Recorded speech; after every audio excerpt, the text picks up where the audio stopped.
I used to be Muslim, so I used to say, we should not hate Jews. Apparently it was so controversial. Someone had told an IRGC person to come after me, and they placed a bounty on me for £2,000. So I think that's what, like 10,000 shekels or something like that. Yeah. To eliminate me.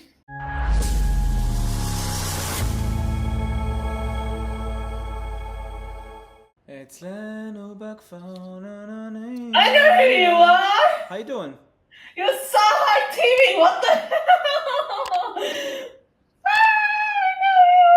Why are you in the bathroom? I'm from the UK and I'm surrounded by anti-Semites everywhere, and they can't hear it when I'm in the bathroom. They can't hear you when you're in the bathroom? Yeah.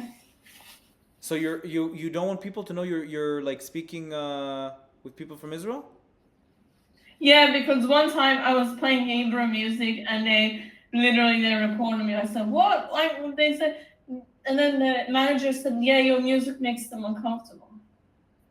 Yeah, they can hold their Palestinian flag." And I live alone, so I'm a bit scared. So sorry about the weird place, but oh my God, I know who you are. Can I post this interaction? Yeah. Okay, good. Because you said a story that I think people need to know about. Yep.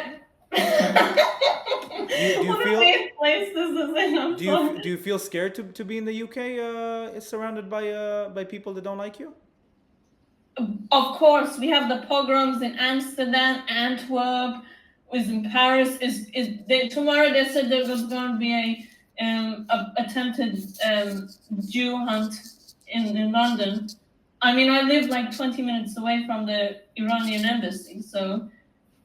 Wait, do you know of people that got their mezuzahs ripped off? I don't know them personally, but whenever I wore like an Israeli flag or oh my God, sorry, I'm freaking out. I really admire you, so sorry. I'm a so whenever person. I wore the Star of David or like a Israeli flag, I noticed someone threw like a water bottle at me. People said, "Baby killer." I'm sorry, but I'm not a baby killer. I help babies. I'm a doctor. So I don't know where they get that one from. Maybe they did some bad things and they just want to project it onto other people. But yeah, and also like it's quite interesting, my story. Like if people know me, they know this story. If they don't know me, then they don't know. Because I'm on X, I'm not really on Instagram, but I only like follow you because I'm like interested in your post and I reposted. So sorry. Anyway, so my story is that I converted to Judaism in 2022. Anyway, so before that, in 2017, 2019, before the pandemic, I was in university in the northwest of England, and people would, I would do like lectures, like people every week would do lectures on a different country and different region. I chose the Middle East because I felt the most comfortable talking about it, and because I'd seen documentaries on both sides about the Israel-Palestine situation. So I was like, so I'm not going to be biased, but I saw both sides, and the Israeli side like really opened my eyes what the reality is. What did you realize after watching the documentaries from both sides? So all these like things that IDF soldiers are evil or apartheid or genocide or ethnic cleansing and racism. It doesn't exist. Okay, there are racist people everywhere, but it's not like, oh, you're Palestinian, you're going to jail. People portray it as if like you're a Palestinian, you're going to be hated on and stalked, and you're going to be lynched. No, actually the opposite is happening. Like people are just like the other day, elderly people standing at a bus stop, like just standing around. Someone with a truck comes into there, and that's just. And luckily, I think everyone survived, but that's the least traumatic one. There's worse. Intifada 1, Intifada 2.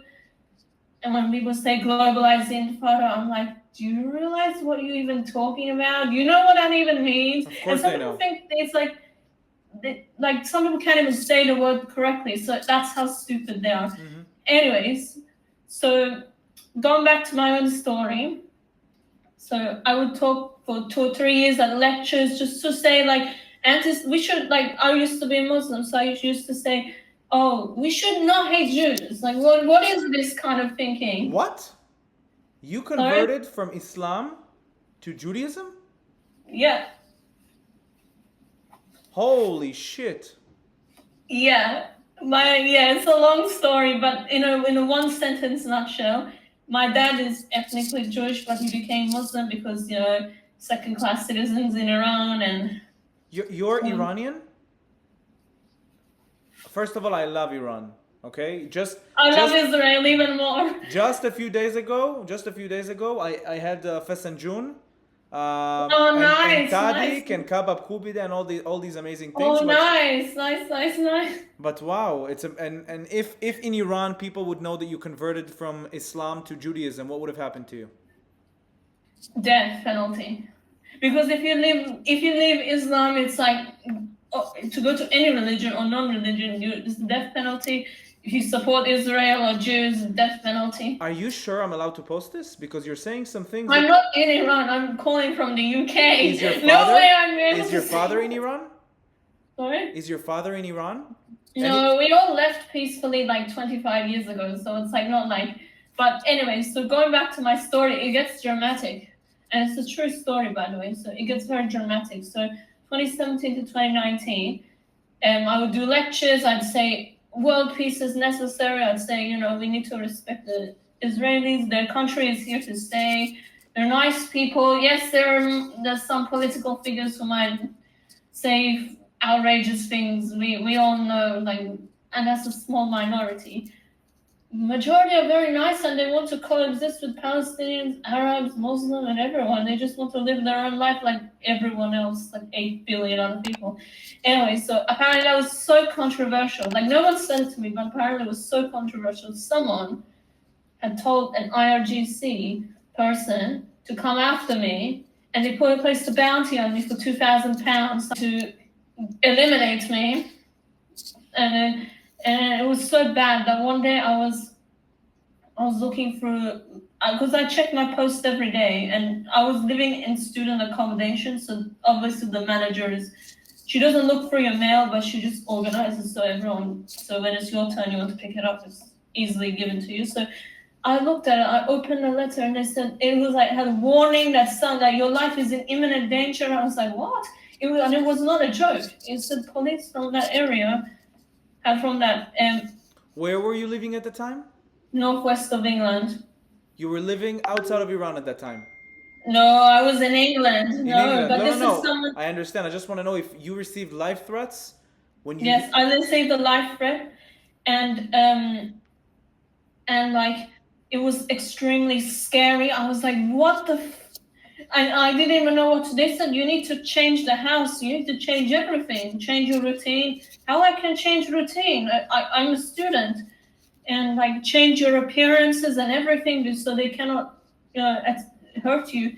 And they said you can ignore it, but by law we have to inform you, so you make a choice. So obviously I was extremely scared. I told my university, even though my university had some problems with the whole supporting Palestine, but they were very helpful though. To give them credit, they did help me, and they said that. They said that and will protect you. So I quickly changed to another accommodation. I didn't even pick up my belongings because I was like, it's too scary. Changed my accommodation, changed everything. I sort of changed my appearance, but I couldn't change like my university, obviously, it's not gonna happen. So what they did was that whenever I left the house, I would have like security guards. So I felt like I was like Benjamin Netanyahu or someone. I don't know how they do it. I couldn't do it. So they would like accompany me for several weeks. But thankfully, this happened in early 2020, and then the pandemic happened. That was the only thing that I was happy about the pandemic, because apparently everyone was told to go back to their home countries, and that fucker. Sorry about my language. I'm still angry. Why would someone do that? And apparently they didn't. They never came, and they went back to Iran. And they said that if they ever come into the UK, they'll let me know. And apparently they never did, because Trump's ban on traveling. And thankfully we were a right-wing government at the time. It wasn't very good, but at least it was right-wing, so we're quite strict with them. the regime. Well, why don't you move to Israel if you don't feel safe? It's a great question. Thank you. So that happened when I was a Muslim. So a Muslim, when again, most Muslims die because they're killing each other. Yeah. Like, that's a fact. But yeah, right now, I can't move because there's this I'm at a crossroads. So my work, I had problems with it.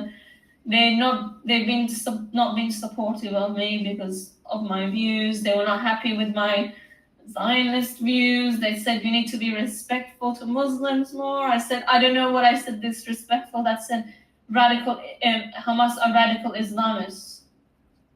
That is literally the definition of them. What else is that? I didn't say I hate Muslims. I said they are radical Islamists, so they said that. And then anyway, so I'm at a huge dispute with the freaking my freaking work. I needed to go to counseling. I can't believe it because I was so desperate to keep my job. They made me go for counseling because they thought I had a crisis going on. Oh I didn't. They made this thing up in their head. So anyway, so I'm at that, and then I'm at a crossroads because on one hand I want to move to the US. If I get an extremely lucrative job, I'll stay there, and then once I finish because I'm a doctor. Once I finish my training, I'm going to move to Israel.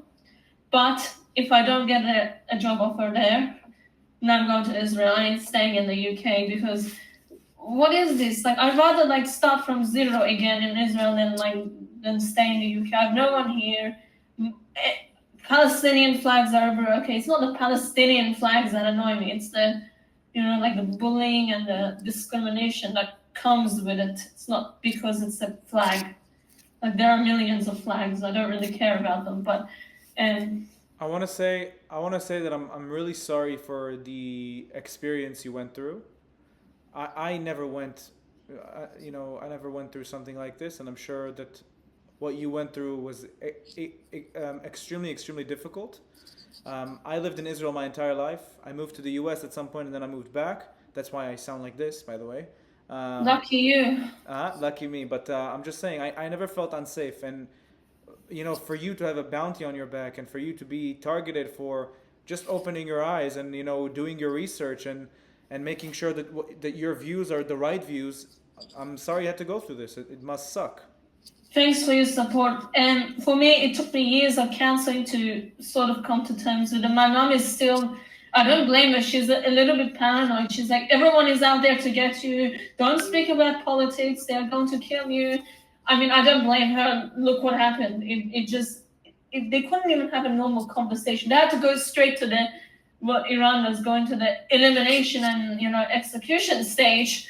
I didn't even mention, I didn't even say anything bad about Arabs or Palestinians or Muslims. I was talking about Jews. And they were like, and it shows that it's not about when they say, oh, we're just anti-Zionist. No, you're anti-Semitic. And actually, I think we should call it Jew hatred. Yeah. Hatred against Jews, because Semitic, all these people from surrounding countries, they keep saying, but I'm a Semite too, and I'm like, no, we don't mean you. Yeah, but the dictionary definition of anti-Semitism is the hatred purely against Jews, not they're trying to twist it, so I think we need to use the more direct terms, so you're getting into their minds that this is about Jew hatred. I agree. Yalla, let's start a trend. That's it. Oh my gosh, I still can't believe I talked to you. I'm a huge fan of your work. Thank you. Now I'm a huge fan of you. And message me. So if you want to contact me in the future, you can message me on Instagram and tell me that we just talked on Instagram. Yeah, you can follow me on X. You can post this. You have my permission to post this. Thank you so much. It's just the location is unideal. But anyways, I don't care about location. It's okay. I like if the story behind the location makes it better. Yeah, because I can't talk about Israel because everyone, it's like they're not going to attack me, but they're just going to cause trouble. And I don't think that they don't like Jews, because I see people put Palestinian flags everywhere, and I'm like, you guys don't. It's not because you guys support Palestine. Why were you guys so silent before October 7th? No, you just don't like my people, and I'd rather like not get into a fight with them and just say fuck it. I'm just going to sit in the toilet. If it looks like silly, so be it. Amazing. Thank you so much. I really, really appreciate this conversation. I'm sure it's going to be a good Welcome. one. People are going to love you, and if you want, I don't know if you want it, but if you want, I can tag you. If you don't want, I don't have to tag you. You can tag me. I'm not. You can tag me on. No, I'm saying I have some followers from the UK. I don't want you to be targeted in any way. I don't want you to be, I don't want you to. No, you can tag me. No, you can tag me. I will message you on Instagram saying it was me that we talked, and Perfect. I'll show you my ex as well. You can have a look at it. Perfect. Thank you so much. I really appreciate this conversation. You're welcome. Have a nice evening. You Bye. too. Bye bye.